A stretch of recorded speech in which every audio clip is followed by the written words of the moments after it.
Breast ক্যান্সারের স্ক্রিনিংটা কি এবং সেলফ ব্রেস্ট এক্সাম বলে একটা কথা আছে, সেই বিষয়টাও আপনার কাছে আমি জানতে চাচ্ছি। আমি একটু পিছনে যাই। এই যে প্রতি অক্টোবর মাসে আমরা যে পিঙ্ক অক্টোবর সেলিব্রেট করি, এটা মূল বিষয়টাই ছিল যে ম্যামোগ্রাম বা ব্রেস্ট এক্সরের মাধ্যমে ব্রেস্ট ক্যান্সারটা একেবারেই প্রাথমিক পর্যায়ে শনাক্ত করা যায় হাতে পাওয়ার আগেই, এবং সেটা সঠিক চিকিৎসা করলে সম্পূর্ণ সুস্থ হয়ে যাওয়া যায়। এই মেসেজটা সারা দুনিয়াতে ছড়িয়ে দেওয়ার জন্যই কিন্তু পিঙ্ক অক্টোবর চালু হয়েছে। আমি আমার বিলাতের জীবন সেরে বাংলাদেশে এসে দেখলাম পিঙ্ক অক্টোবর এখানেও সেলিব্রেট করে, কিন্তু কি করা হচ্ছে, আমাদের সমস্ত ক্লিনিশিয়ান ভাই বোনেরা বলছে হাত দিয়ে চেক করে ব্রেস্ট ক্যান্সার আর্লি ডিটেকশন হবে, লাইফ সেভ হবে। সম্পূর্ণ ভুল ধারণা। হাত দিয়ে যদি আমি একটা চাকা পাই, তাহলে আপ টু 70% চান্সেসে ক্যান্সারটা বগলে ছড়িয়ে গিয়েছে, তাহলে আমার সার্ভাইভালের কোনো বেনিফিট থাকলো না। হ্যাঁ, হাত দিয়ে চেক করাটা ভালো প্র্যাকটিস, কিন্তু এটা বেশি ইম্পর্টেন্ট এটা ডিফারেন্সিয়েট করা যে ম্যামোগ্রামের মাধ্যমে ব্রেস্টের যে স্ক্রিনিং করা হয়, সেখানে ক্যান্সারটা হাতে পাওয়ার আগেই খুঁজে পাওয়া যাবে অথবা খুব ছোট অবস্থায় পাওয়া যাবে, যেটা চিকিৎসা করলে প্রায় শতভাগ সুস্থ হওয়া যাবে। তো এই ফারাকটা আমাদের বুঝতে হবে। সো আমি বলবো যে হাত দিয়ে চেক করাটা মাসে একবার খুব ভালো প্র্যাকটিস, কিন্তু এটা ব্রেস্ট স্ক্রিনিং না, বা ব্রেস্ট স্ক্রিনিং হলেও প্রাথমিক পর্যায়ে ব্রেস্ট স্ক্রিনিং, যেটা দিয়ে আপনার সার্ভাইভাল বা আর্লি ডিটেকশনের কোনো রোল নেই। একমাত্র ম্যামোগ্রাফিক স্ক্রিনের মাধ্যমে সেটা সম্ভব, যেটা কিনা ওয়ার্ল্ডের 26টা দেশে ন্যাশনাল স্ক্রিনিং প্রজেক্ট হিসেবে চালু রয়েছে। আমি ধারণা করছি ফাইন্যান্সিয়াল কারণে বাংলাদেশে এটা এই মুহূর্তে সম্ভব না, তবে এটাও সত্যি কথা যে 65% হেলথ কেয়ার প্রাইভেট সেক্টর দিচ্ছে বাংলাদেশে, এবং অ্যাটলিস্ট আমাদের প্রাইভেট ক্লিনিশিয়ানরা এটুকু এনকারেজ করতে পারে আমাদের মা বোনদের যাদের বয়স 35 হয়েছে, কোনো ধরনের সিমটম থাকুক চাই না থাকুক, বছরে বা 2 বছরে একবার হলেও ম্যামোগ্রাফিক স্ক্রিনিং করাটা জরুরি। আচ্ছা, এই ম্যামোগ্রাফিক স্ক্রিনিংটা কি?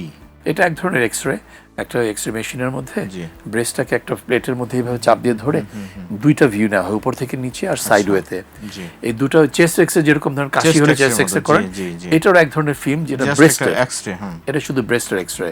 এবং এটার মাধ্যমে আমরা এখনকার দিনে এই ম্যামোগ্রাম মেশিনগুলো এত উন্নত মানের যে খুব ছোট সাটল চেঞ্জ আমরা ধরে ফেলতে পারি। আচ্ছা, সন্দেহজনক কোনো পরিবর্তন ধরা যায়। এটার কস্টিংটা কেমন বাংলাদেশের প্রেক্ষাপটে?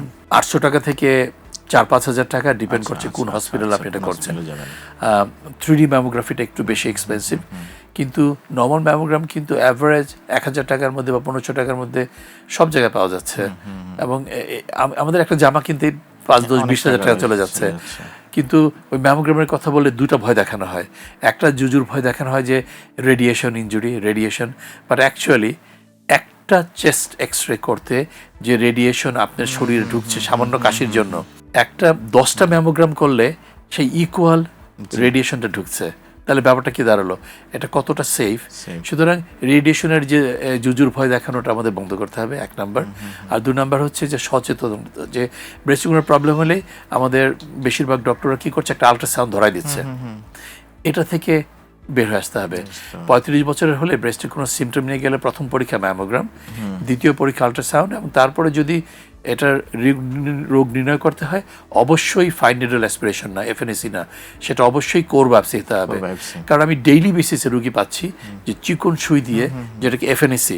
আপনি যদি আল্ট্রাসাউন্ড রিপোর্টের অডিট করেন, 100টা আল্ট্রাসাউন্ডোলজিস্টের রিপোর্টে দেখবেন 99 জন লিখছে এফএনএসি রিকমেন্ডেড।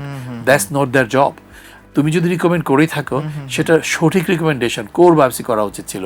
কারণ আমি পরশু দিনও পেয়েছি, তার আগের দিনও পেয়েছি, এফএনএসিতে বলছে ফাইব্রোডেনোমা অথবা ফাইব্রোসিস্টিক ডিজিজ, কিন্তু আমার কাছে আসলো হাতে লাগলো ক্যান্সার, বায়োপসি করলাম, সেটা ব্রেস্ট ক্যান্সার ধরা পড়ছে। তাহলে দেখেন এফএনএসিতে ভুল রোগ নির্ণয় হচ্ছে। এফএনএসি এবং কোর বায়োপসির মাঝে পার্থক্যটা কি? দুইটা বিষয় একটু। এফএনএসি হচ্ছে ফাইন নিডল অ্যাসপিরেশন সাইটোলজি, মানে হচ্ছে ইনজেকশন দেওয়ার যে চিকন সুই, সেটা দিয়ে আপনি একটা চাকাতে সুই দিয়ে নেগেটিভ সাকশন প্রেশার দিয়ে কিছু কোষ বের করে নিয়ে একটা গ্লাস স্লাইড স্প্রেড করে দিলেন, এটা এফএনএসি, যেটা ভুল হওয়ার সম্ভাবনা অনেক বেশি। আর সঠিক ইনফরমেশন যদি পানও, এনাফ ইনফরমেশন পাবেন না চিকিৎসা শুরু করার। আর কোর বায়োপসিটা হচ্ছে একটু বড় সুই, চামড়াটাকে অবশ করে বড় সুইটা যখন সিম্পল বের করে নুডলসের মতো ছোট ছোট পিস বের করে নিচ্ছি, সেটা আপনাকে সুনিশ্চিতভাবে রোগটা নির্ণয়ে সহায়ক হবে।